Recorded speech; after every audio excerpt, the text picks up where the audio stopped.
Happy Halloween, ladies and gentlemen. Can we talk about John Carpenter's The Thing? Yes, hello, once again, ladies and gentlemen. This is the Can We Talk About podcast, and it is that most spooky of dates, Kristen, the 31st of the 10th month of the year, this year being 2017, if everything goes right, anyway, because Lord knows I might be like, I don't need to finish editing that on Halloween.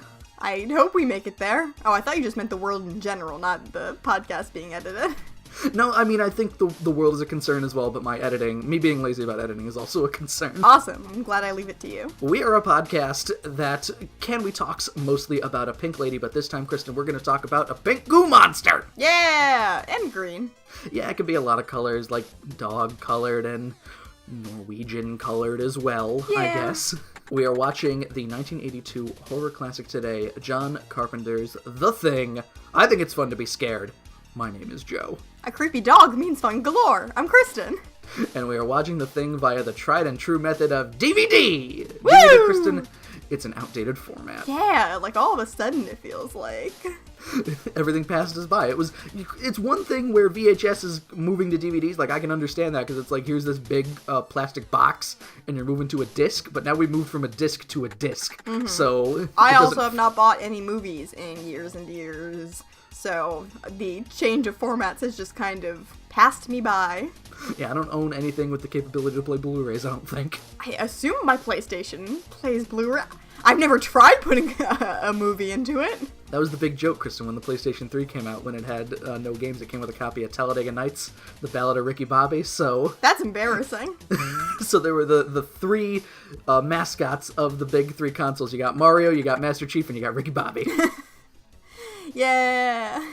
Let's start with a little history of the movie itself here, Kristen, or, well, the story, I guess, because it started as a novella by John W. Campbell under the title of Who Goes There in 1938. In 1951, Hollywood took hold of that shit and released The Thing from Another World, which is a movie that I have not seen, but I believe it follows general classic B-movie things like adding in a love interest and shit. Mm-hmm.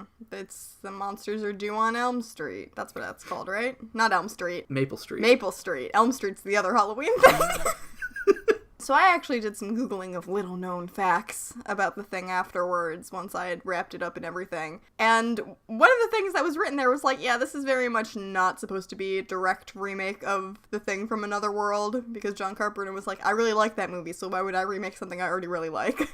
Yeah, there you go. And that's why I like John Carpenter, too. Yep. So, he took a crack at it in 1982. He took a lot more from the original novella than, of course, the 1951 The Thing from Another World. This is right after Escape from New York. The movie didn't perform amazingly well in theaters because about 2 weeks previous, Kristen, E.T. came out. I read about that.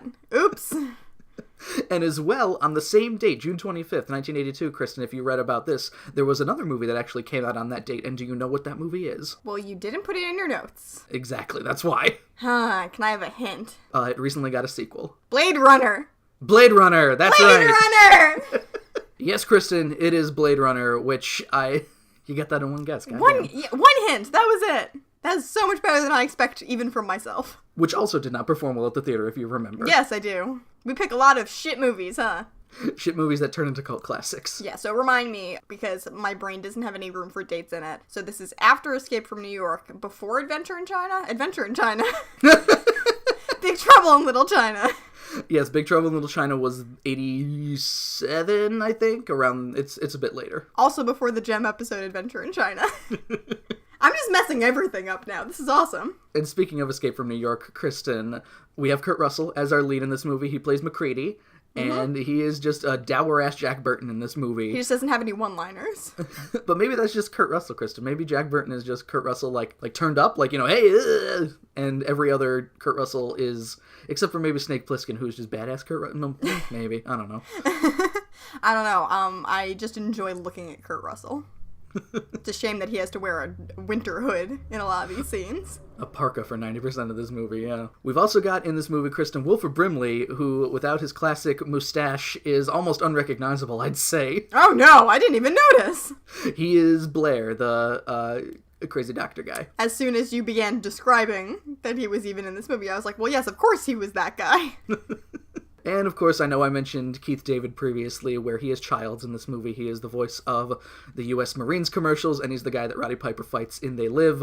Cool. And he also has a major role in Saints Row 4 as himself. Nice. The Thing, Kristen, is a very cold goddamn movie. Yeah, I had no idea what to expect going in, so, seeing Alaska things was very like, oh, so this is what we're working with, huh? Not just Alaska, Kristen, Antarctica things. Oh, I wasn't paying attention. Can you tell?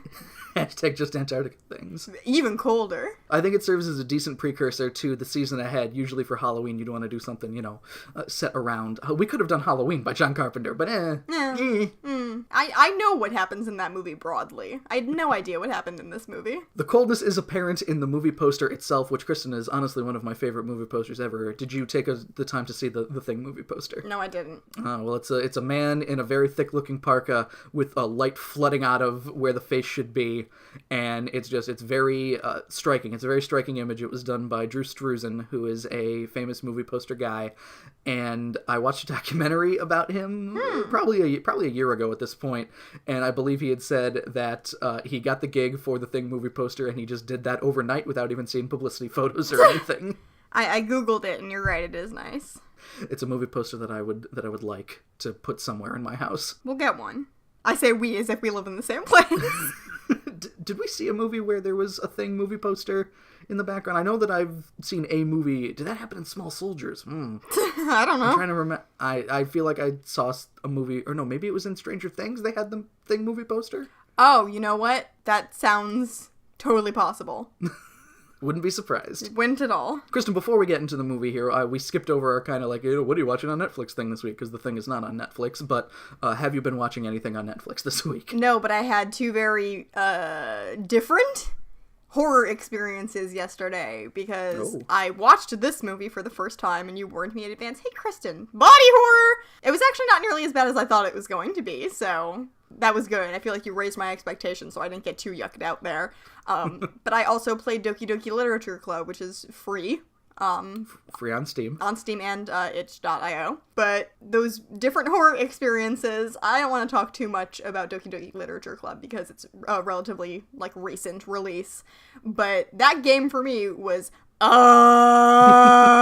of horror. Whereas The Thing was more of the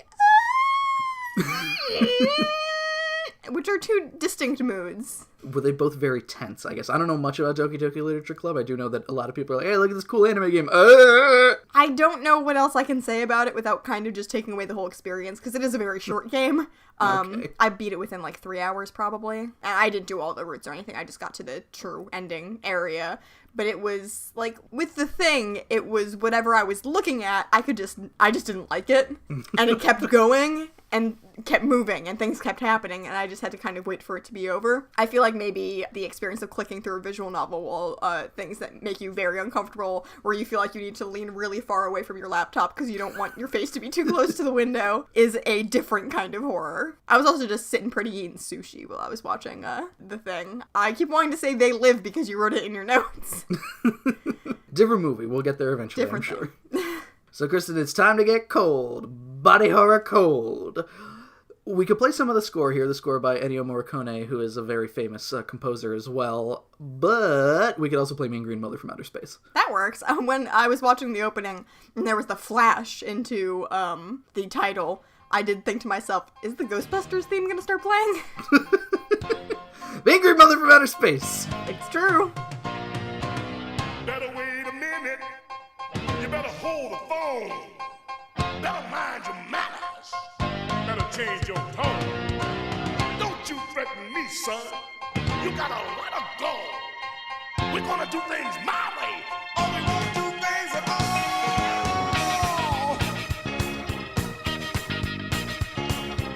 You don't know what you're messing with. You got no idea. You don't know what you're looking at when you're looking here. You don't know what you're up against. No, way, no how. You don't know what you're messing with. But I'm gonna tell you,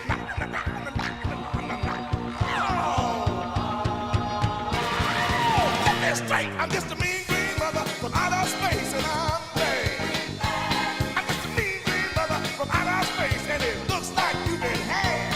I'm just a mean green mother from outer space, so get on.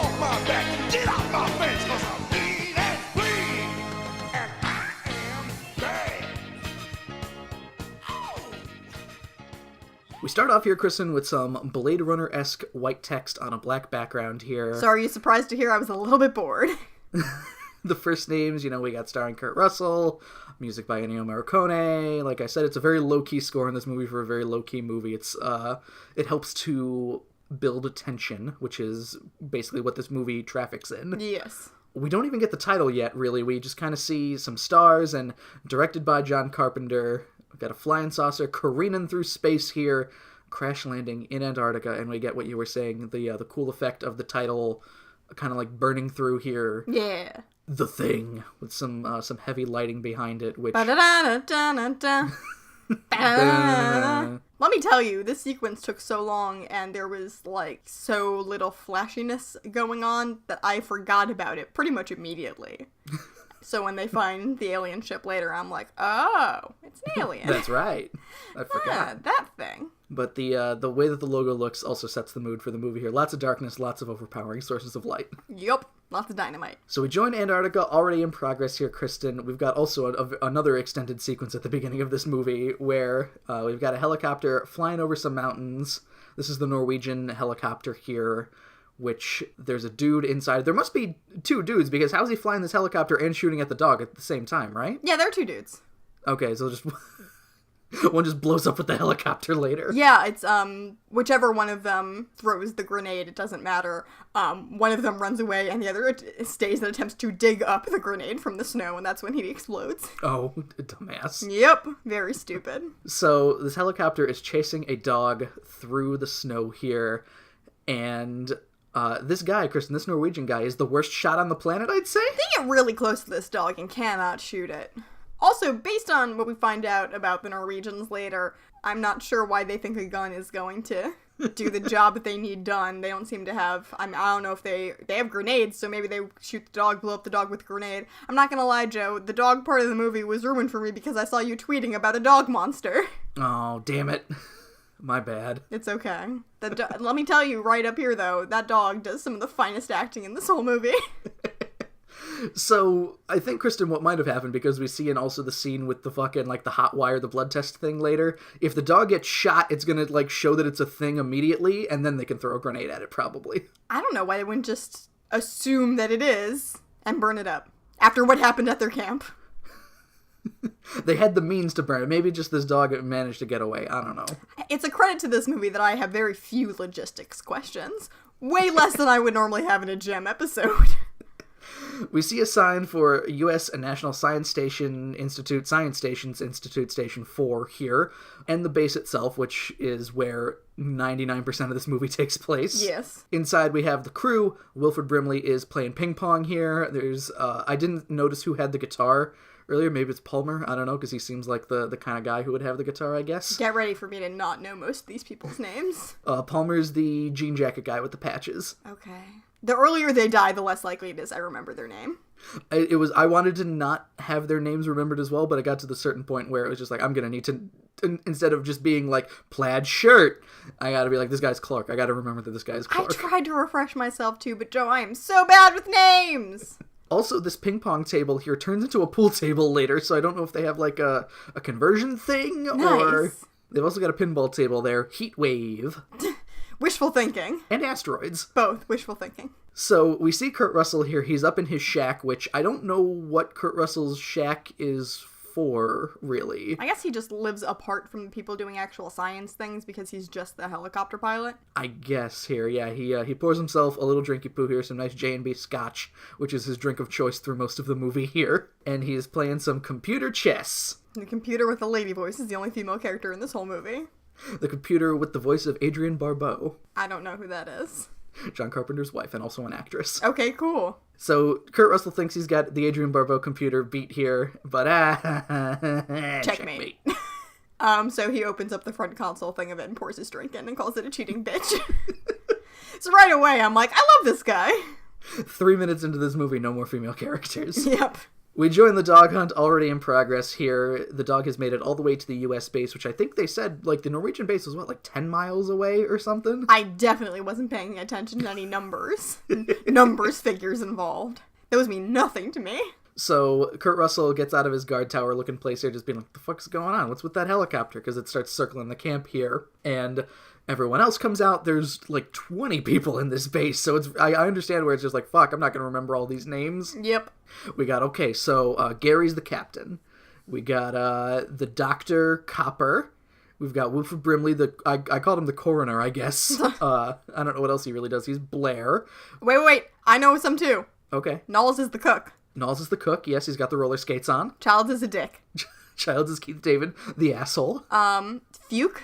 Fuchs, I don't know who the fuck, he just shows up at a certain, because I don't remember seeing him really in the movie. It's like after Blair goes crazy, it's just Fuchs is here. It's like, I'm worried about Blair. It's like, who the fuck are you? Which is the one that looks like Josh from Continue?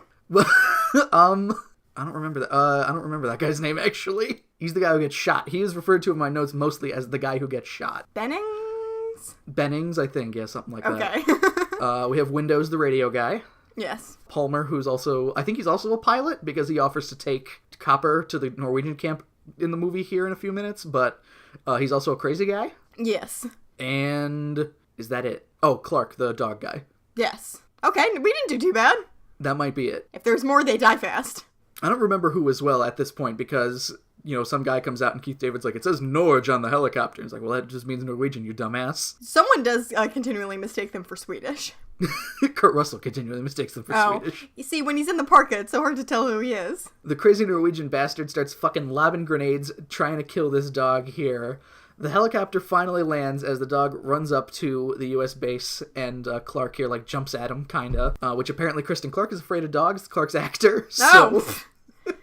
So he had a hard time with the dog jumping at him. He managed. The Norwegian guy pulls another grenade here. It slips out of his hand after he pulls the pin, and he does like a, oh shit, in Norwegian. So yeah, one of them runs away.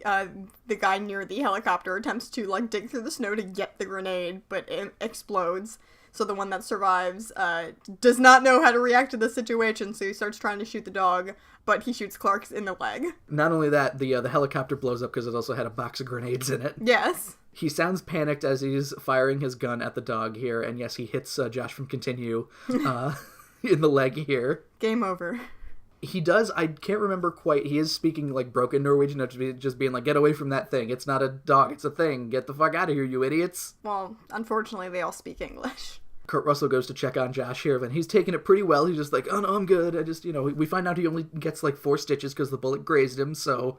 And it's very cold as well, so he's probably just like, no, I'm good. I just can't really stand right now. Can't feel anything, don't worry about it. It's lucky because watching this, I was like, he just got shot in the knee. Kurt Russell leaves the booze behind here as well, which Josh promptly takes it and starts just downing it. I don't blame him. Some of the crew come out with fire extinguishers here. There's a lot of fire extinguishing in this movie, Kristen. There definitely is. We also missed that the captain breaks the glass in a window and from very far away fires and kills the last Norwegian dude. Through the eye, too. Yeah. The captain's a very good shot, I guess. We don't get to see him use that skill, really. The fires are put out, and Kurt Russell comments here, first goddamn week of winter. If only you knew! Oh, no! We see Josh here getting 4 stitches. As I said, bullet barely grazed him. Windows is at the radio equipment here. It's acting all fucky, and we're adding to that isolation element, because apparently he hasn't been able to reach people in, like, 2 weeks. But, obviously they need to report this, so that's why they're trying. And I didn't notice this, so thank you for making a note of it. They take the Norwegian guy and put him on the ping pong table. They do, yes. And the captain starts asking here about a report on the Norwegian camp. They've only been out there, like, 8 weeks, so it's not enough time for them to go fucking crazy. But we'll see. We'll see here, because it takes, like, 4 days? Yeah, what's the opposite of cabin fever? Mountain madness? What was what we came up with for in Gem? Was it jungle madness? I can't remember. Well, this isn't the jungle either, but... So a city's a concrete jungle. This is just the tundra jungle. The tundral. The tundral. Nailed it. There's 10 people total at the Norwegian camp, so they've got to have some info on what the fuck's going on here. Not only that, the doctor wants to, like, check it out to be like, whoa, maybe there's a fucking crazy disease over there or something. I don't know. It'll be cool. Let's go poke him with sticks. We get Palmer here, resident bad boy, smoking some of that wacky tobacco, some of that Mary Jane, I'm guessing. Yeah, we don't smoke that dank herb, so we can only guess what it looks like. Being referred to as crazy already here, by the way, so he's gonna do great in this movie. Yeah, people who already have paranoid tendencies. He offers to take Copper to the Norwegian camp here, but nope, not him. We gotta have Kurt Russell, because he's the main actor of this movie. Yep. And Kurt Russell's not really feeling it either, Kristen. He's just like, there's no sun out, and it's like, it's gonna start snowing, and I don't like this. And the captain's just like, fuck, whatever, you'll be fine. You really want to save those crazy Swedes, huh? Norwegians, thank you. Okay. Mac. Well. That's another thing. It's much easier to type Mac than Kurt Russell. It is at this point that I noticed that they have the arcade cabinet too, which, as I said previously, was asteroids. Nice. So you got, Kristen, asteroids, alien, heat wave, flamethrowers, I get it. We see the dog under the ping pong table. It's like he's a part of the team now, Kristen! Woo! That's gonna go great. Again, this dog has just some haunting, looking off into the distance, acting that it brings to the table. A dog with a 1,000-yard stare. Yeah, where do they find a dog like that? I was so impressed. It's like that fucking cupcake dog from The Soup. Kind of, yeah. Except the dog has a monster inside of it, which I guess we don't know that the cupcake dog did not. They're all dead, those poor cupcakes. Aww. The helicopter takes off here, and it's just about dusk. Knowles is blasting some Stevie Wonder, which Josh from Continue does not appreciate. Yeah, it's a little... It's so stereotypical that it made me laugh. He does say, I got shot today, I'm trying to sleep, which, understandable. Yep. Knowles replies by saying, yeah, I'll turn it down, and he goes over to the tape deck that he's playing from Boombox, and he hovers his hand toward what I assume is the volume knob, and then, like, does a nope, like he just tricked someone into shaking his hand, but then didn't shake it to the dial. He does a too slow, goes through his hair, and then goes over to the fridge. Yep. I don't know why Knowles is on roller skates for all of this. Not for all of this movie. He takes them off after things start getting serious, but the dog is walking around here as well, and it walks into a room. We see a shadow beckoning the dog over. Kristen, something about this scene, in order to keep it mysterious. Ooh. And there's a lot of mysterious mysteries of great mystery in this movie. For the first half hour, basically. The shadow here is not any of the actors, it's actually John Carpenter. Oh! Just because he wanted to keep it like, oh, who saw the dog? Something's up with the dog. What's going on? I wonder if I should have a better understanding of who gets infected first. Yeah, because that's the thing. I thought Clark was infected for pretty much the entire... And again, I've seen this movie before, like, twice. Yeah. So... And he gets shot in the fucking head later, and he's fine. So I was wrong. Uh-huh. Well, whatever. Maybe it's just because he's kind of, like, big and lumbering and quiet, so he kind of starts suspecting that. I'm the one getting the paranoia now, Kristen. Oh! Joe, if you're a thing, you have to tell me. Joe! Joe! It doesn't matter because we don't live in the same place. We come to the Norwegian camp here, Kristen. It is fucked. Smoke billowing from one of the blown out buildings here. Kurt Russell and the doc land. They may as well take a look around to see what the motherfuck happened here. This is basically what their base looks like at the end of the movie too, huh? Pretty much, yeah.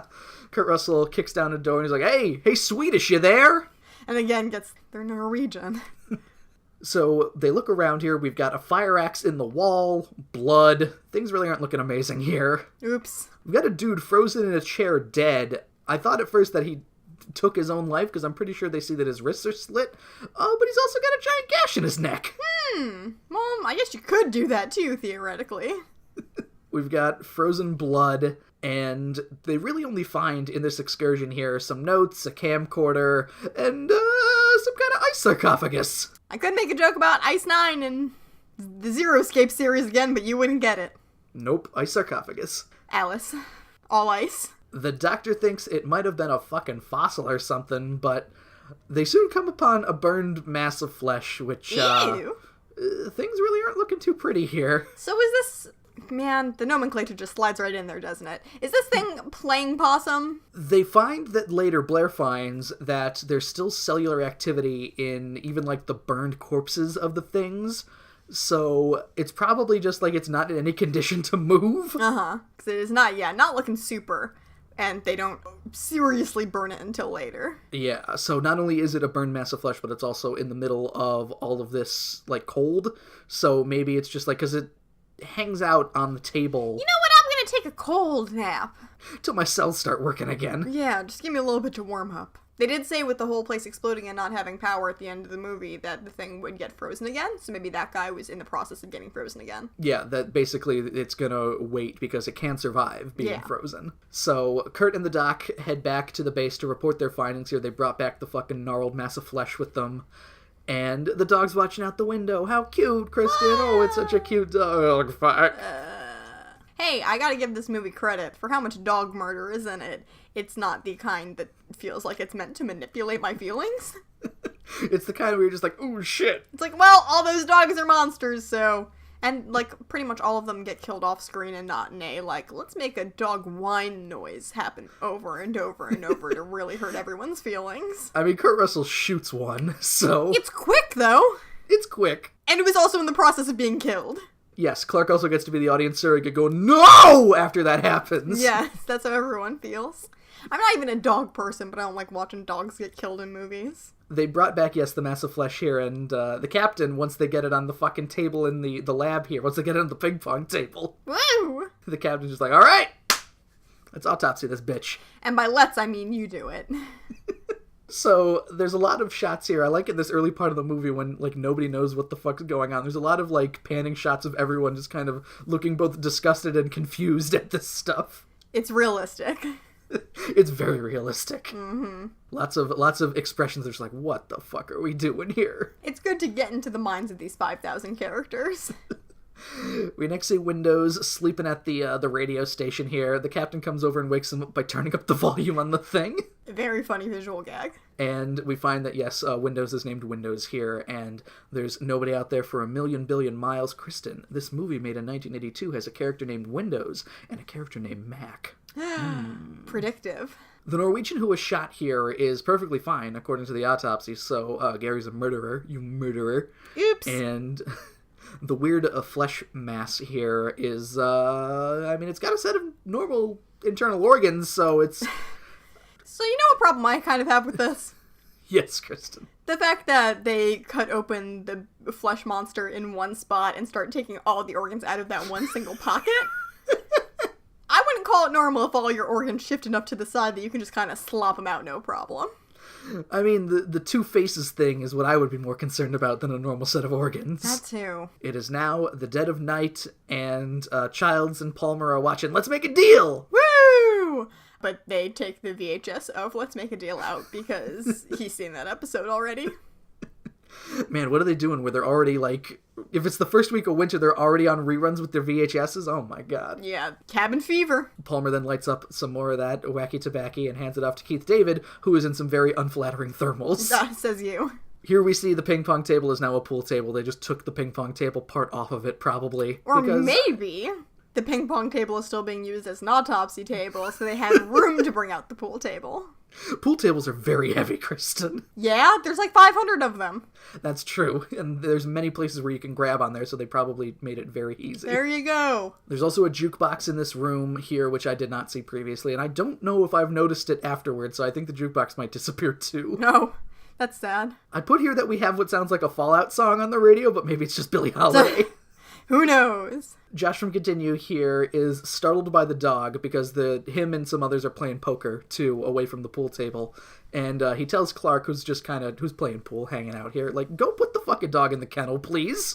It brushed up against my legs and scared me. So Clark takes the dog over to the kennel. The kennel is a very cold-looking place, Kristen. Yeah, well, dogs have fur. Dogs do have fur. They're probably a bit better about this than a lot of the others, so... And hay is good for keeping heat. It's a literal thing where back before normal flooring existed, people would put down, like, hay and stuff, and you would actually have to change it out pretty frequently to keep it, like, fresh enough to be warm. I'm glad we live in the modern era, Kristen. Me too, if only for plumbing. So he lets the dog into the kennel here. All the other dogs are kind of laying down, hanging out. The dog, again, with some very wonderful acting, just kind of walks in very slowly. Stares off into the distance like, It takes a seat here. Clark turns out the lights, and, well, Kristen, the dog starts kind of going, normal dog noises. And then its face opens up. Oh my god! So the dog monster I saw you again on Twitter talking about it. So I was kind of ready at this part and gave myself a voice memo of my reaction to the dog monster. Do you want to hear it? Do you have that available, Kristen? Because I would love to hear it. Yes. Give me 1 second.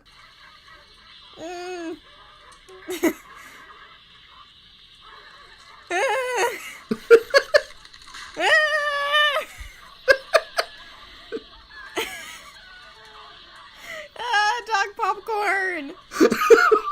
Sorry, dog popcorn? It started making popcorn noises.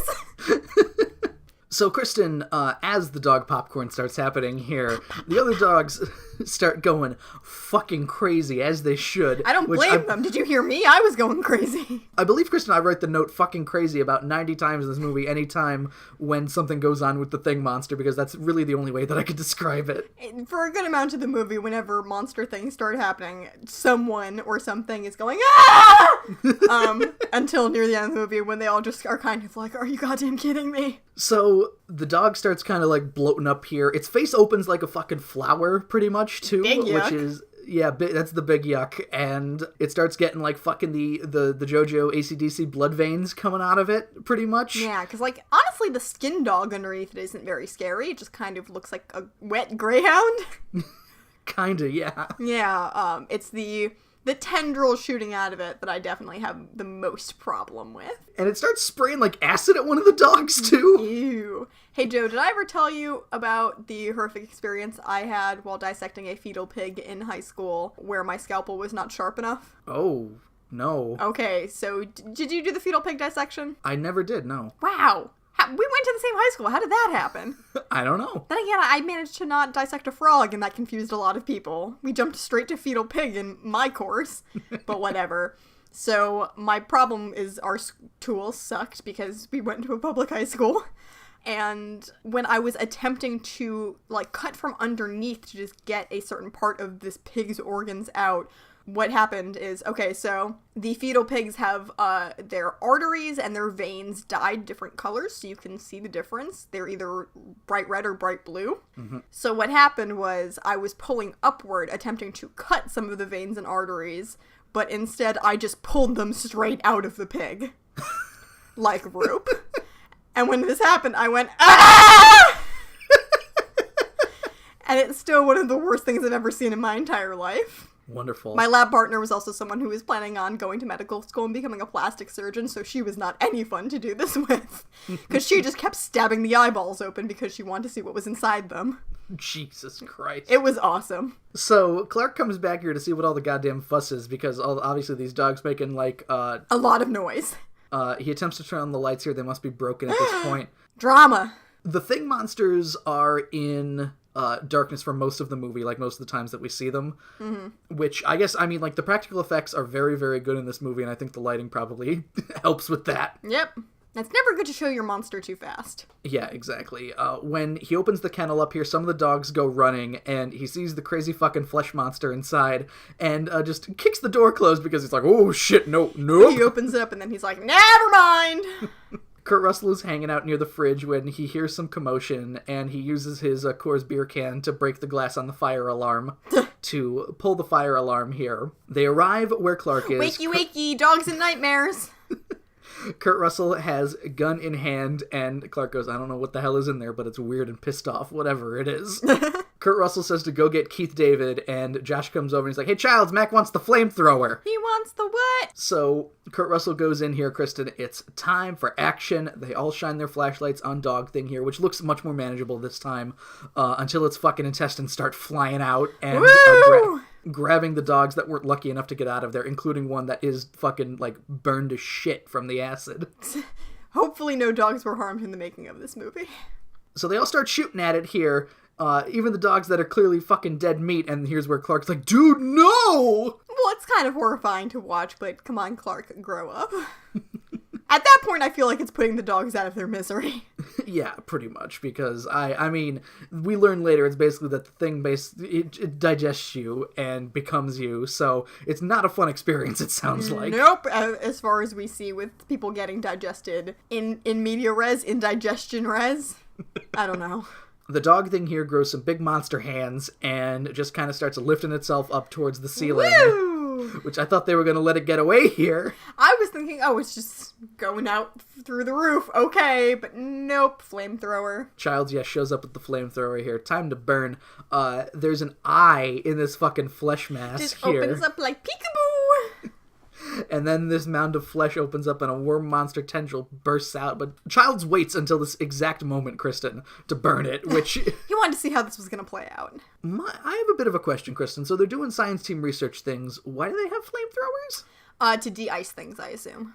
Yeah, okay. That's probably right. It's weird they have multiple flamethrowers, like They have a decent amount of them. Their base is also pretty big, I guess. Base is also pretty cold. Yes, and who knows how long they need to be out there because they only have so much fuel for those flamethrowers. We get a fire extinguishing number 2 of this movie when they all come in and extinguish the hay and shit and the burned dog carcasses, and... I'm sure it smells awesome in there. Everybody looks even more confused, and the next morning, we're back in the morgue, sick bay, whatever.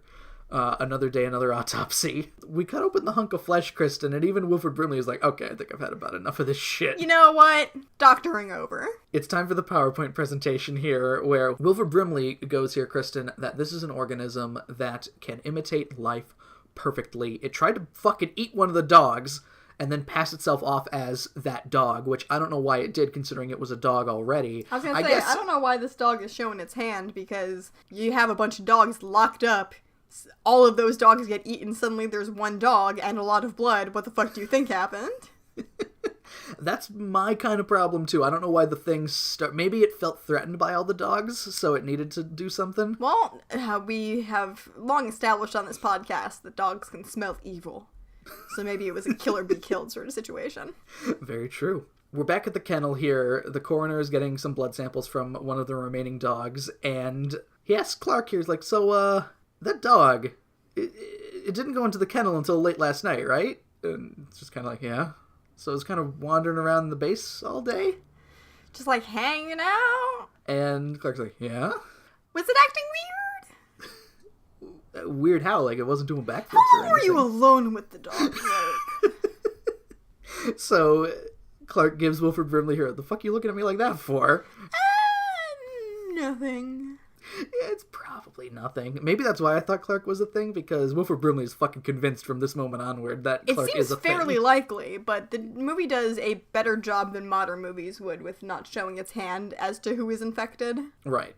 You don't really learn until you find out. Like you don't learn that someone's infected until it happens. Yeah. Until they're fucking a crazy tendril monster. Yep, and then it's pretty definitive. We cut to everyone watching some footage from the camcorder they got from the Norwegian camp, which I forget who it is. I think it's Windows or somebody who's like, we're not gonna learn anything from this crap, like 2 seconds before they start learning stuff from it. Who knows how long they were standing there. Yeah, there's about 9 hours of footage that they gotta go through. Ugh. And then they find that there's some shit buried under the ice here, and it's worth investigating, even if the wind is really shitty right now, but Kristen Mack is just that kind of guy. He didn't want to go before. Nope, we gotta find out this mystery. Let's go now. Loves danger, hates being on a base where people are monsters. So they get out in the helicopter here, Kristen. They find a big goddamn hole in the ice. This must be the place. And there's just literally a spaceship there. They walk up to the edge of the hole to find a spacecraft matte painting. Delicious. And then another matte painting from a different angle when they go down into the hole. Super tasty. And then they walk on the matte painting. Very good. I did, try to imagine this situation, and these people who have assumedly never seen a UFO in their entire lives, and just thinking, is someone just going to outright say, so this is like an alien ship, right? Because it sure does look like one. Mac asks how long this thing has been buried here, and they surmise it's probably been a fucking 100,000 years at least, because of the fact that, the ice has been pushing people up, or pushing shit up? Not Sure. pushing people up. I don't know. I'm not a nice scientist. Also, Norris is here now. Norris is somebody that we forgot. He's the heart attack guy who eats the doctor's hands. Yay! I don't know what his deal is either. I feel like him and Fuchs just kind of show up out of nowhere. So they find the spot where the ice sarcophagus was dug up here as well. All ice, as you said. Yep. It's nighttime again. Mac is still trying to make sense of this fucking shit. Here's where he's explaining to everybody here. Basically, we're foregone the explanation of just we found an alien ship and they all figure it out pretty quickly, which is nice. I like the expedited, this is just how this works. Here are the rules. And Childs calls it voodoo bullshit. Multiple times. Palmer's just like, this shit happens all the time, man. Chariots of the gods. They own South America, dude. All right, Palmer, put down the doobie. Go back to your fucking Pink Floyd album, my dude. Childs asks Blair what he thinks of all this, but he's clearly very distracted. He's just like, nothing. Knowles shows up as well, throwing some dirty undies that were in the kitchen trash for some reason, which we find later that when you turn into a thing, it fucking destroys your clothing. So here is one of the places that I have a logistics issue. Yes. McCready says later that the reason they couldn't figure out who was this person turned at this time was because the Long Johns did not have a name on them. It was ripped out. Right. Why can't you just have everyone present all of their Long Johns, because I assume they all have the same amount, and find out who has missing Long Johns? It's not perfect. I feel like it's a good question to ask, at least. It's a good question to ask. I like where your thinking is with that, but I feel like... Check everyone's Long Johns that they're wearing, and see if everyone's name is on them like they should be. Some guys just like, I'm a sweaty guy. I've got like 9 pairs of Long Johns, so sorry. I don't like that they don't even try to talk it through. The Long John's mystery. I'm immediately distracted from this because Keith David calls the alien this motherfucker, which sounds very nice coming out of his mouth. Yeah, some people just have good mouth noises.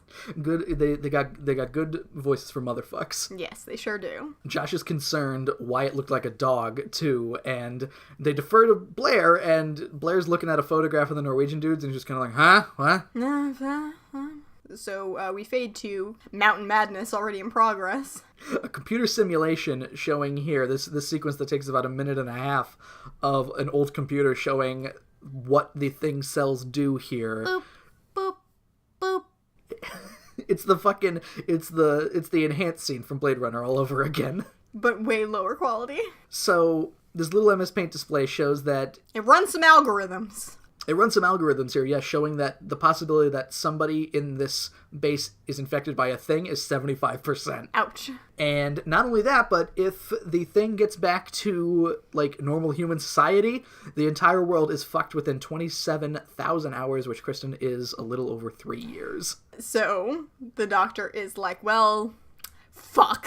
And he gets his gun here. Time to go alien hunting. Pew pew. Mac is kicking back some of that nasty alcohol here, looking over the ripped clothing that Null's tossed over, and he gets a call saying that we're gonna go ahead and move the flesh masses to the storeroom because it's kind of gross and you gotta move your shit. I'll stop my drinking to try and be a team player. Once he gets his shit out of the storeroom here comes Fuchs, 45 minutes into this movie, just being a very close talker to Mac, getting right up there and just being like, I need to talk to you outside very quickly if that's all right. And McCready is like, it's 40 below outside, fuck no. But they head out anyway here. Windows checks on one of the flesh monsters in the storeroom, and he's like, we should just burn these fuckers, which is correct. Yes. And Josh goes, you can't burn the find of the century, and that's why you're dead. Yeah. That's why you're fucking dead. That's why you end up dead.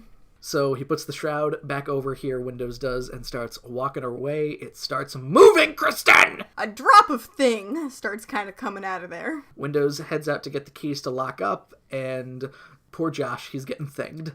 Oh no. Outside in the truck, Mac and Fuchs are talking here. Blair is being a bit of an isolationist, and this has Fuchs concerned. He found a notebook with info saying that the flesh monsters aren't dead yet, but he might be going crazy too, although when he does say that their tissue is still, like, fucking moving around, kind of, even after being burned alive, Kurt Russell has kind of a face like, uh-oh. And oh no, that, like, I don't even know signs, and that doesn't bode well. Windows gets back and sees blood. Also, off in the corner, Josh is currently living out his hentai fantasies here. He's got a tentacle thing going on, he's covered in blood, and he looks unhappy. Windows gets the fuck out of there, and he manages to find both Fuchs and Mac as they're getting out of the thing here to go run and find out what the fuck's going on.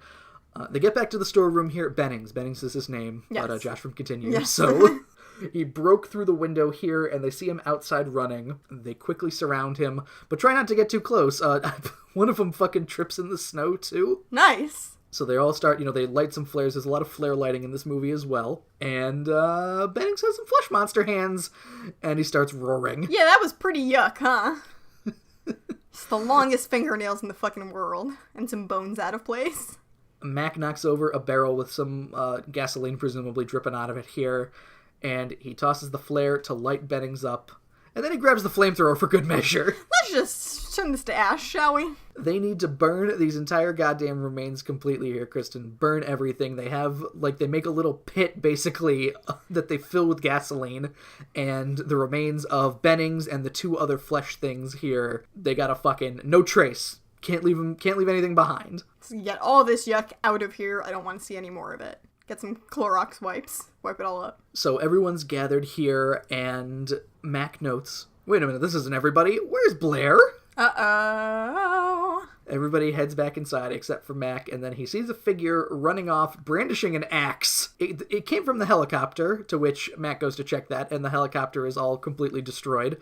All the wires are pulled out and shit. So who is that supposed to be? Blair. But he's inside. No, he runs inside. Oh, so he wasn't still in progress for a while, having smashing stuff up when Mac finds him again. While they were doing this thing, while burning the bodies of Bennings and everything else, presumably he was destroying the tractor and the helicopter, so the thing had no means of leaving. Yes, okay. That part I understood. Right. I just wasn't sure. When they show him in his lab still going axe crazy, I thought that he had been doing that for a while was the problem. Mac runs back into the base here, and yes, here we see Blair going fucking axe crazy with his gun and his gun axe. Going axe crazy. And he realized, Blair has, that the only way to save everything is that there can be no way out and everybody needs to die, which is safe, and considering what happens, maybe they should have just... maybe Blair should have just murdered everyone with an axe. Maybe. They wouldn't have ended up much worse off. It's a scientific but crazy approach to the situation. Windows is in this room here, bloodied. He got the blunt end of the axe, I'm guessing, at some point because his forehead is all fucked up. Rude. So Blair messed up the helicopter, the tractor, as I said. He killed the rest of the dogs, too, which Clark is not happy about. Man! He runs away upon hearing this revelation. So they grab a table, and Mac tells Childs to go try to talk to Blair from the other side so they can rush him. And this nearly gets Childs shot as well. Childs tries to walk in and be like, Blair, you don't want to hurt anyone, and before he can even finish that sentence, Blair shoots at him. Bang, bang, bang, bang, bang. He wastes all of his bullets immediately. Yeah, so he was trying to pump Childs full of lead. Mac uses the table to block an axe blow as they come in here, and they finally subdue him, including Kurt Russell doing a fucking hammer blow on the top of Wilford Brimley's bald-ass head. That's what you get! Clark also is not very happy about seeing a dog with a fire axe in its neck. He couldn't have more humanely murdered the dogs. He is a doctor. Fire axe to the neck, Kristen. He has a gun. The next morning, they decide to lock Blair in the tool shed, because obviously you kind of need to, and it's basically Antarctic base prison, the tool shed. The best that they can do, really. Mac and Blair have themselves a little powwow, and, I just don't trust anybody anymore. And Mac's like, join the club. Why don't you trust in the Lord? Sure. Nice ad-lib there, Kurt Russell. At least Mac leaves the booze behind for him. So is Blair turned at this point? I don't think so. Unless maybe it was the thing's plan. Maybe if I act like I'm fucking crazy, then they'll isolate me so I can get a ship going here. Maybe? I don't know if he had that much of a long con going on. I don't know, because I can't figure out when else they would have had the opportunity to turn him. I know he's on his own there, but there's no way in, really. I mean, someone else could have in the middle of the night. I guess so. Nobody sleeps in this movie either, Kristen, much like Harrison Ford in Blade Runner. That's true. Everybody's a very tired boy by the end of this movie, Kristen. Action men, not a fan of sleep. Blair does say to Mac as they leave, watch Clark. Watch him close. We learn the radio's dead. Chopper's dead. They're stuck here until spring, and they need to wait it out. Mac's like, by spring we could be dead, so let's fucking be a little more proactive, huh? Let's get some murder done first. So Keith David comes in at this point with the hard questions, Kristen. If I were an imitation, a perfect imitation, how would you know I'm me? And they really never do find an answer to that question, except briefly, and then never get to do it again. The camera pans across everyone, and it's just like, fuck, Jesus. So, apparently, they decide via Captain Man that they can attempt to do a blood test. They mix the blood of the crew with uncontaminated blood, and if there's a reaction, they will know who isn't human. And Mac at this point relays, hey, Blair said to watch out for Clark, so let's watch out for Clark if that's all right. So they go to the blood storage area now, Kristen, and it's gone. Do we ever figure out who did this? I don't think so, because both Copper and Gary are not turned. So someone had to get where Gary, the captain, is at one point where, the thing that Keith David's like, bullshit, where he's just like, somebody could have taken the key, I guess. Which does seem like a lie at the time, but there's really no other explanation. Right. I mean, they're having a thing problem. Maybe he's not watching his keys as much as usual. So tensions are flaring here, basically, because, Copper and Gary are both like, I didn't do it. Which turns into accusations and screaming. Which, that's a big part of the movie from here on out, pretty much. It definitely is. Windows starts going fucking crazy at this point, so he rushes out to get himself a gun. Annie gets his gun again here. Yep. Which I guess is like more of a hunting rifle, because it's behind glass. It looked like a shotgun to me. I don't know. I didn't really get a good look at the gun, because he puts it down almost immediately. Yeah, before he can get his ammo loaded, the captain has his gun already pointed at him, so they're like, okay, put that down. Once the gun is set down by Windows, the captain also quickly turns his gun on everybody else, which everybody's like, whoa, shit! Okay, cool, we're doing this now. And he gives his word that he did not empty the blood, but he understands that people would be suspicious. So he's like, all right, Nora should be in charge. And Nora's, his first scene in this movie, presumably, is like, what, me? I'm sorry, I think you misunderstood. Kurt Russell is here? I'm not really a big-name actor. Let's have Kurt Russell help us. Let's have him be the leader. Yeah. And also Keith David's like, I'm a big-name actor. I want to be in charge. But Clark pulls a knife on him. He's like, you've been screaming at everyone. Absolutely not. And Kurt Russell does say, I think somebody with a more even temper might be better, which Childs does not object to that. So, Kurt Russell is the gunman. It's nighttime now. Shit's probably going to go down again, because, I believe they say later the chameleon strikes at night, or Blair says, somebody says that at some point. Cryptic, I like it. They burn the empty blood packets just in case as well here. Might as well just burn everything. Kurt Russell rationalizes here, he knows he's human, and if everyone else was a thing, he'd be dead, so there's still more humans out there. They are the last line of defense against this crazy flesh monster here, and they got a storm coming in 6 hours, so they gotta find out who the fuck is who right now. Woohoo! So they try to narrow down who the most likely suspects are, and they come up with Dr. Man, Captain Man, and Clark. Because they're, the bit, which, none of them were things, so... Oops.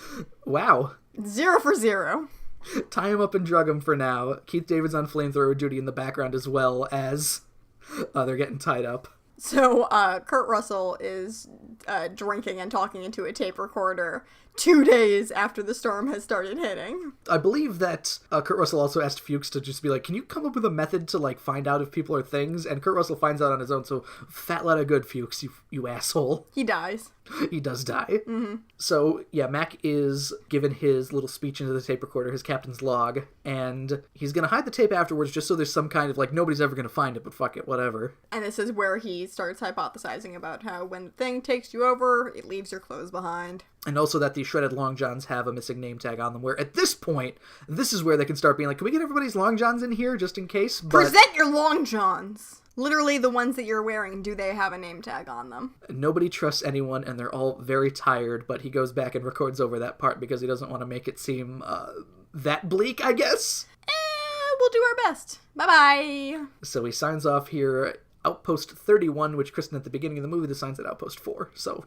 They went up in the world. We fade to the next scene where Mac is checking up on Fuchs, asking if he's got any ideas here, and it's just simple stuff like, make sure you prepare your own meals, make sure you're only eating out of cans, and the power just goes out right as Mac leaves. Awesome! So Fuchs gets up here, he's only got a lighter or a match or something, and he sees something run past him, he's like, who's that? Is that Mac? Fuchs runs out into the outside here, lights up a flare, and he finds the discarded, destroyed clothing of Mac here, Kristen. Oh, no. This is never really explained either. No, it's not. It's probably the thing finding out, if I'm leaving clothes behind, somebody could have got to it. It's things that seem like a stretch that might have actually happened, much like the keys being stolen. Yeah, just how intelligent are we to assume the thing is? Can it seed doubt between people? Back inside, Mac is like, hey, where's Fuchs? Because the lights have been off for an hour because a fuse blew in the research section or wherever the fuck Fuchs is. And he's like, all right, let's just go look for him here real quick. Palmer, you go with Windows. And Palmer's like, no, whoa, wait a minute. No thanks. I'll go with Keith David. So everyone starts screaming at each other again, saying, well, what if I don't want to go with you? Yeah, this starts a fight here, and he's just like, you fuck it, just do whatever, and we'll meet back up here in 20 minutes. How about that? Okay, fine. This goes terribly.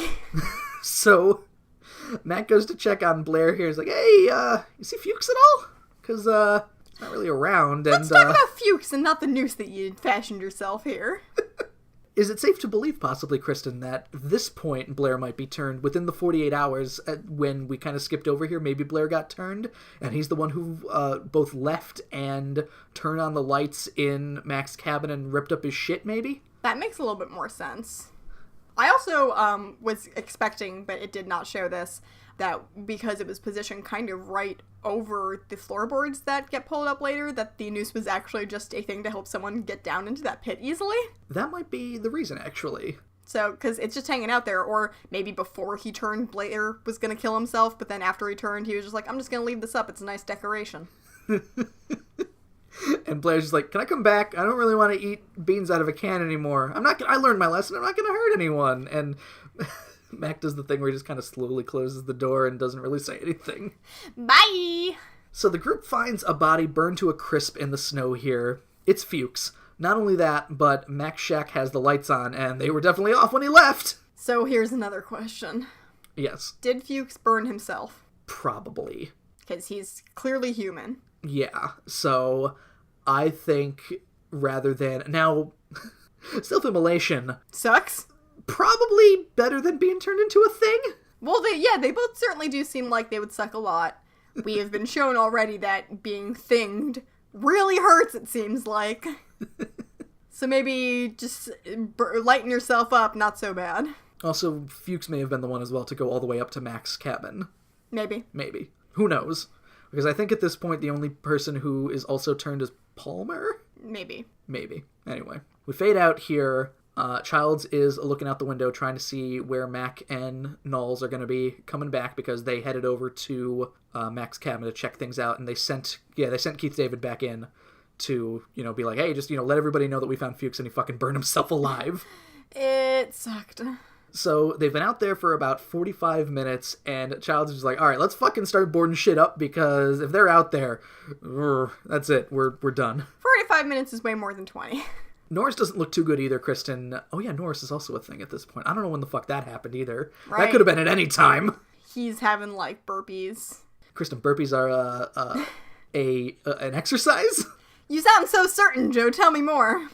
They're fucking squat thrusts or something? I don't know.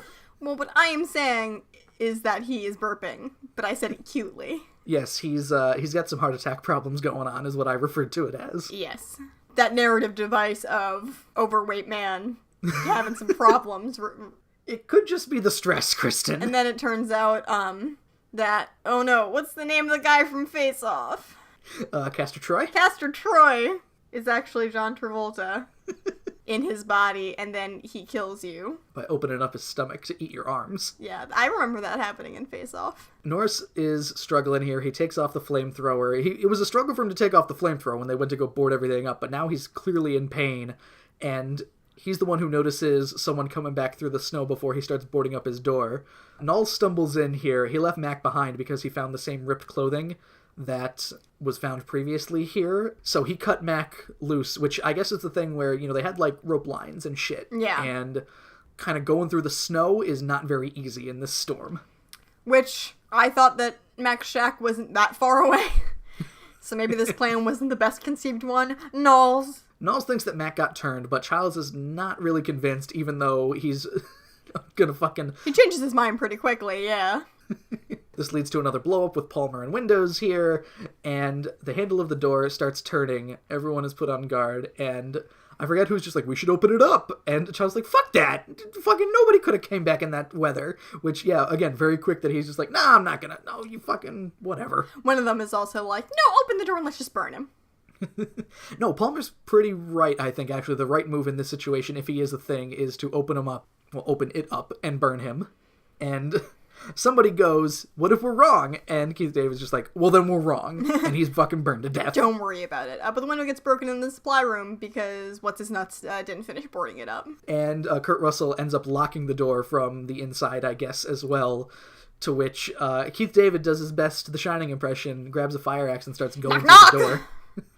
Here's Keith David! And they even, like, say out loud a bunch of things, like Nollis is like, no, he'll know that I cut the line on purpose, and he's not going to be happy with me. Oh, no. So the door is kicked down at this point here. We see a very cold Mac. Frozen beard and all. Lighting a flare, keeping it close to some dynamite. Anybody messes with him, and the whole camp blows. So this threat gets everyone to back off here, Kristen, and Mac calls Childs an asshole, and Childs is like, you would have done the same fucking thing, which is correct. Yeah, just a little bit of hypocrisy going back and forth in this movie. Knowles and Norris attempt to jump Mac as well, but are unsuccessful. Yeah, the skinny guy and the fat guy. That heart attack seems to have caught up to... The fat guy having a heart attack. Yes. It seems to have caught up to Norris, and Max has to go untie the doctor here. From now on, no more splitting up, which probably should have been, if they knew that, like, you know... Fucking... I kept thinking at the beginning of this movie, why is everyone letting everyone else go off alone? The buddy system, even the buddy system is a bad idea, because somebody with them could be a thing. Yeah, it's like 3 people together is like the absolute minimum. The best thing is definitely just to keep everyone together.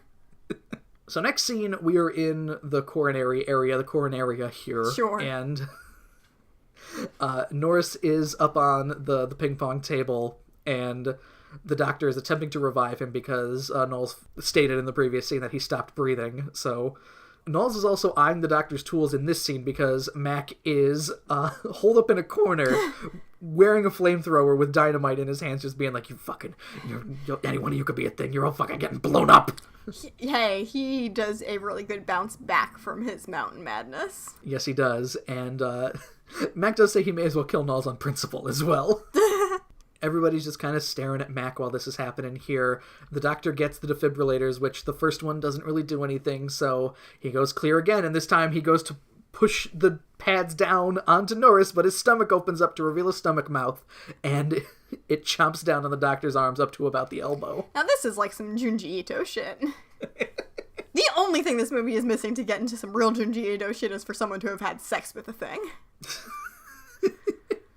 The doctor pulls his arms back because, of course, in that situation, you're going to be like, fuck! And, you know, it's ripped off here. So, one thing that they did use here as well, Kristen, is an actual double amputee. I read up about this. Wearing a mask with Copper's likeness on it, but most people aren't going to be looking at the face. They're going to be like, oh, fuck! Bloody stumps! Those hands are gone! And he also falls off the table pretty quickly, which I don't think we hear from the doctor for the rest of the movie, so that just kills him. You know what? If I had both of my arms chomped off, I would probably go into shock and die, too. The corpse of Norris starts fucking going nuts here. Green sludge and tentacles and shit flying out. A spider monster with his head on it latches to the ceiling. Yeah, his face starts to go bad. Well, Max starts lighting up the spider monster, at least, and yeah, we see Norris's normal head start going crazy and, like, stretching out and basically detach itself from his body. It, like, slops off the table. It, like, asexually reproduces, kind of? I guess so. So it looks like it's not doing too well, and then, like, a tentacle springs out of its mouth that is separate from its tongue, which I think is more disturbing somehow, and starts to, like, slowly pull itself into hiding so they can sprout some spider legs. The rest come over wanting to put out the fire. Actually, fucking give it a second. Let's just let things burn here for a second and just let it burn. And then finally we get the third fire extinguishing of this movie. Yay! So Norris's head grows some spider legs. Woo! And some snail eyes. And it just starts skittering away here. This reminds me of the SpongeBob episode where SpongeBob starts to turn into a snail. Gross. It was very gross. Junji Ito. Part 6 of JoJo. Yuck. Palmer notices the head skittering away here, and gives a very succinct, you gotta be fucking kidding me. So Mac lights up the creepy head, and then it's gone. And now we're back to the rec room here, which this is this the most tense scene of the movie, Kristen? I was feeling it. There was a point that I occasionally have with movies that are ones that you have seen that I have not, where I'm like, how much am I going to enjoy this? Where I find myself rapt suddenly, and I'm just like, oh, I'm really into this right now. And this was definitely one of those. Mac tells Clark to tie everyone up here for a little experiment. And also that Windows has drawn blood from everyone, even the dead guys here. Childs objects strongly to being tied up and gets a gun in his face for his trouble. Yep, Mac is just like, Childs, go get tied up. I don't want to get tied up. Well, then I'm gonna have to kill you. Then kill me, and then gun in face, cocked. I'm not fucking around here. And Childs just like, so you are not. Tie me up. As his back is turned and the gun is already cocked, idiot, Clark attempts to overtake Mac, but gets shot right in the fucking head. Yeah, he gets right in the middle of the forehead. Classic movie place to be shot. His head does not explode either. It's just straight. It's just bullet wound. Maybe because has Hollywood conditioned me, Kristen, to assume that heads explode when they are shot. I think it depends on the gun.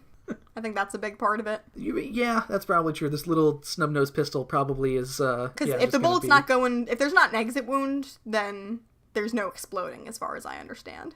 And I don't believe we see an exit wound. No, I think it just stays right in there, and he's dead. So now it's time for the blood test, Kristen.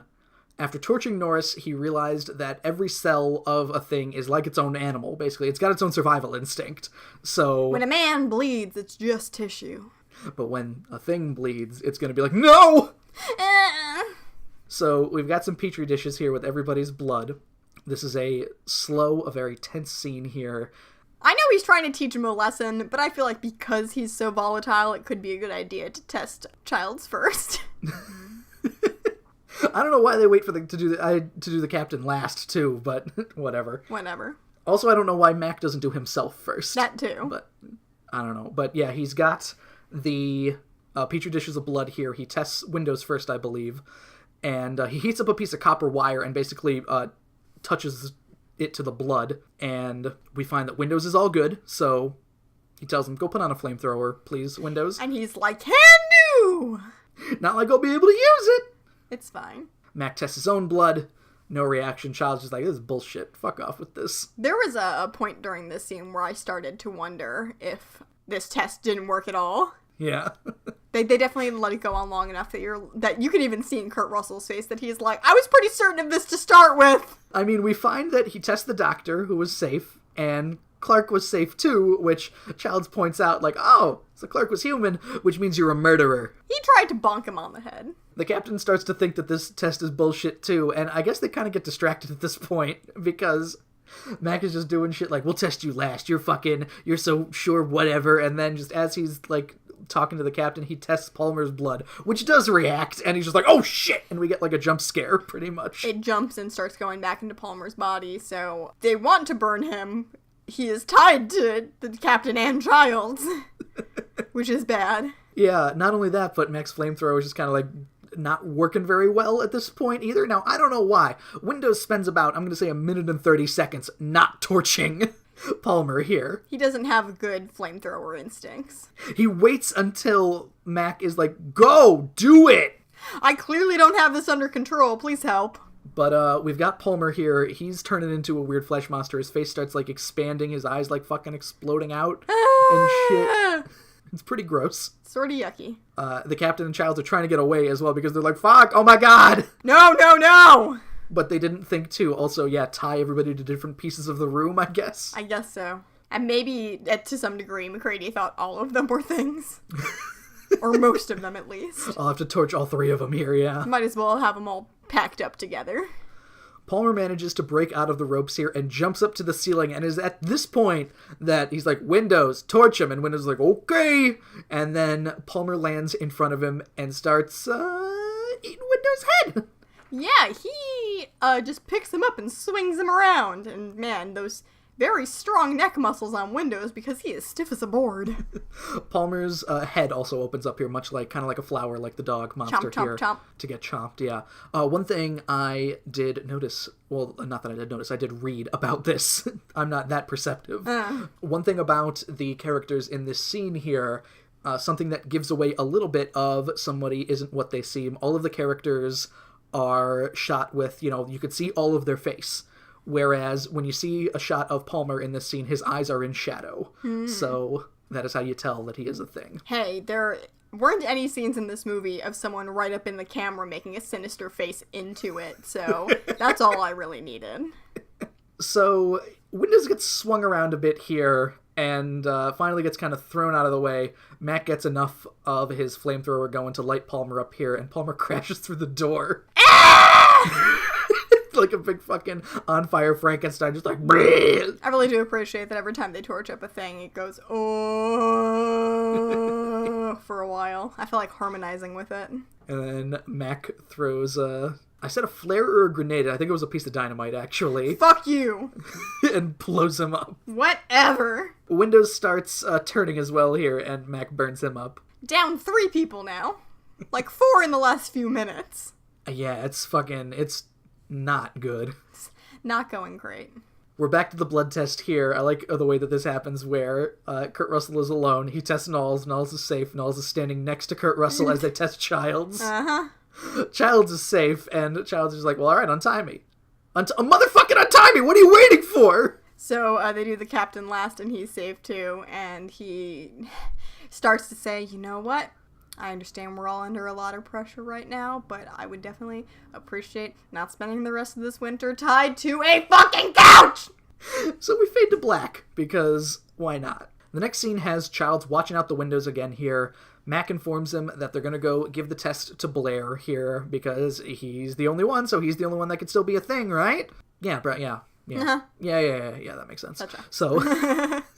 If he tries to head back and they're not with him, he needs to get fucking burned here. Sounds good. Childs is very up to burn people. The tool shed is open when they go out to find Blair here, and they find some loose floorboards. Underneath is a tunnel, which is pretty expansive. Pretty big tunnel that leads to a spaceship. How long has this been going on again? Couple I'm days? gonna say 4 days, maybe? That thing dig real fast. Yeah, it's a thing, so let's just assume that it has the means to do all this, and he must have been able to get outside as well, because they said that the spaceship was being built from, like, the tractor and helicopter pieces. So he was just slipping in and out, no problem. So Blair at some point got turned into a thing, and he is now trying to get the fuck out of there. So they're back up on, like, the main floor here, and Knowles sees somebody running out of the main entrance, probably Childs, more than likely, and then seconds later the power cuts for literally everything. Nice! Make things even better now. In 6 hours, Kristen, it will be 100 degrees below zero everywhere. The thing wants to freeze because, as we said previously, it can survive being frozen. The others can't, so it's going to wait until the rescue team comes for them in the spring or whenever, and basically at that point, do the whole, 3 years to infect all of human society. Yeah. So Mac resigns himself to death like 3 times from now until the end of the movie. Mac says it's time to warm things up. They're not getting out of here alive, but neither is the thing.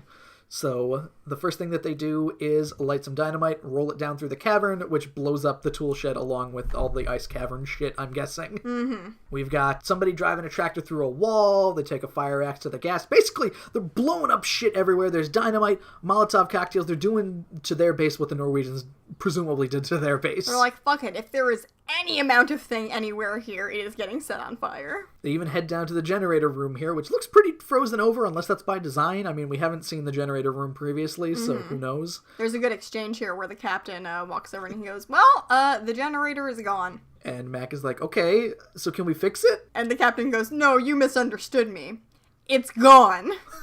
It's just not here. They decide they gotta blow up the entire fucking place. They gotta bury it under the ice here. They split up again, which probably seems like a bad idea. Stop doing that! Knowles sets the dynamite in the generator room. The captain is going to set in the storage room here. The captain runs across Blair, who steps into frame with a jump scare cord. Wilford Brimley isn't really that scary, guys. Come on. He looks kind of uncle-y. Gonna tell us about diabetes medication. I thought we were gonna get through this whole episode without mentioning diabetes. Is it at this point that Childs is just fucked off? Childs does, show up at the end of the movie, obviously, but not until the end of the movie, Yeah. So... Blair starts DOing the captain here, fucking sinking his fingers directly into his flesh, and that looks kind of gross. Yeah. Knowles and Mac are still hanging out here. We see Blair dragging the captain away, his face all kind of assimilated. Knowles walks off away from Mac for some reason. Everyone's an idiot! And once he realizes that he's gone too, Mac readies the plunger for the TNT, like, just in case. Might as well get this ready. It makes a very satisfying click, click, click noise. And he lights a stick of dynamite as well, kind of just very slowly walking over like, hey, Knowles, what's going on, my dude? Hello. How's it going? And suddenly, shit from under the floor starts, like, flying up. And this knocks Kurt Russell over and makes him drop the dynamite in the process. We see the only bit of stop motion in this movie of a stop motion tentacle pulling the TNT plunger underground, pretty much. I'll just be taking this, thank you. Apparently there was a lot more stop motion in this movie, but John Carpenter didn't like the way that it looked, so... I read about that as well. And apparently Knowles' death was also... people laughed at it. I think that had to do with some of the stop motion, too. And... so they just kind of left it ambiguous as to if Knowles actually died. Mm-hmm. I mean, given what happens here, he's probably dead. Oh, yeah. If not from the thing, then from the huge explosion. So we got a big monster thing coming up, crashing through the floor. It's got, like, a dinosaur fang mouth. The dog part grows out of it for some reason here. Bring that out. Dog popcorn.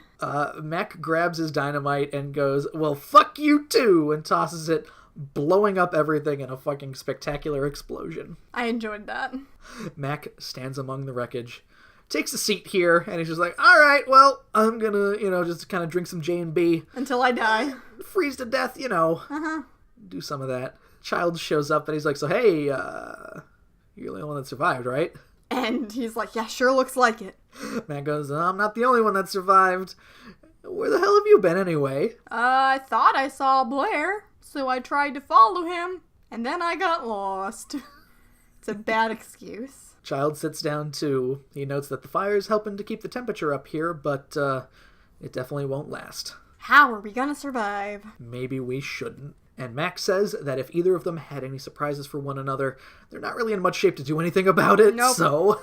they're mostly cold and tired and partially exploded. Why don't we just, wait here for a little while, see what happens. So they drink the scotch. They share some of the remaining scotch here. There's a wide shot of the burning camp, and Kristen, that is the end of the movie, John Carpenter's The Thing. Sci-fi! Woo! Let's talk a little bit about the ending of this movie here, Kristen, because there is a decent amount of media that came out after this movie that is both prequel and sequel, which has some elements to it. So seems unnecessary to me, but whatever. The first thing is there is a PS2 game that came out in, 2006. How could that be a bad idea? Something like that. It's a survival horror game, It might be fun. Movie video games. Apparently it's pretty good. I don't really know anything about it. Eh. It does say that Kurt Russell survived this movie. I don't know if he's the person you're playing as. But, it's pretty obvious at the end of the movie here, both Kurt Russell and Keith David are probably going to die. Mm-hmm. So he survives that. There was a prequel movie made about the Norwegians in 2011, also called The Thing. Super interesting. Which we learned some things in that about the way that The Thing works and, what it does when it copies people. I don't need it explained to me. Child's at the end of the movie here, Kristen. Yes. Do you think he is a thing? No, I don't. Okay, because there's a few things here that go both ways. Uh-huh. The first thing is, according to the 2011 movie, you don't, if you get turned into a thing, you lose your clothes and shit and all kind of outer things on your body. Yeah. A child has an earring at the end of the movie, which is still in his ear. Mm-hmm. So if he turned into a thing, he would have lost that. And then again, this came out, 2011. Fucking nearly 30 years after the movie. Another thing is, in the end scene here, Keith David says that he is not a thing. Keith David, the actor, not Keith David as Childs. Yes. Says that at the end of the movie, he is definitely not a thing. However... well, you told me that, and then my response was, yeah, he would say that, wouldn't he? One thing to note about the scene here, you can see Kurt Russell's breath. You cannot see Keith David's breath in this scene. So, I believe that's the way John Carpenter said. John Carpenter also calls the video game canon, I believe. Okay. So, sure. I'm inclined to believe John Carpenter more than I am Ridley Scott saying that fucking Harrison Ford's a replicant. Uh-huh. So, but ambiguous ending, much like, there's kind of questions that can be left with, much like in Blade Runner. So, I was telling you that midway through this movie, I started thinking, how does a movie like this end? And, was thinking to myself that everyone being rescued and them getting rid of everyone was cliche.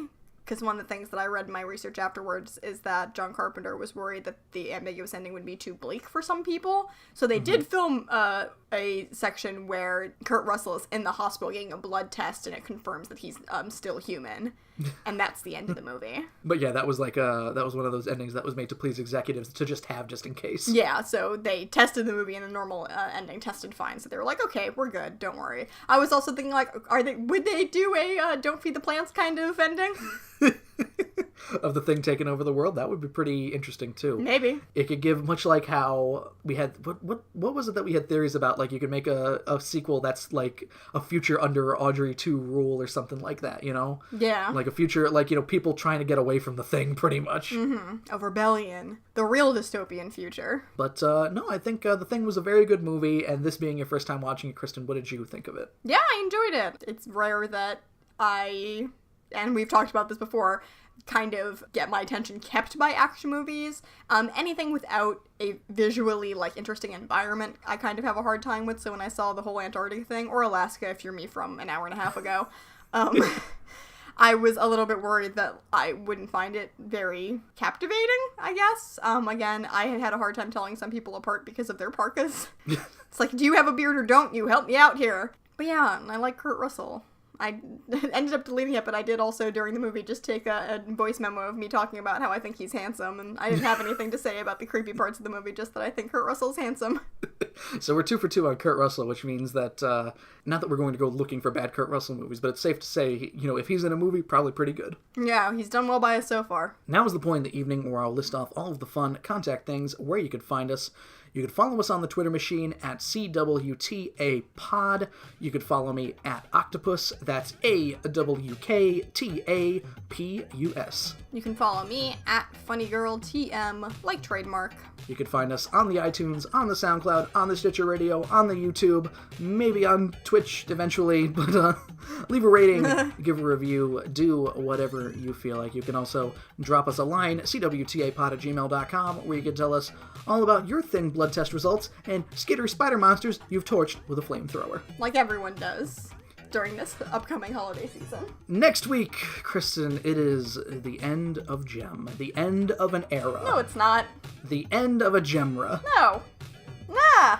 It's fine. The last episode of Gem is here, and it is called A Father Should Be, which, if you remember, is a song sung by Bonnie, which we get again. Yep. Last episode's a Bonnie episode, which, hey, bodes great for me and my impressions. So, the Gem finale next week for the Can We Talk About podcast. My name is Joe. I'm Kristen. And you make sure you join us for the end of Gem. Your long-lost father is in the mail. How'd he fit in the mailbox? Very expensive to ship.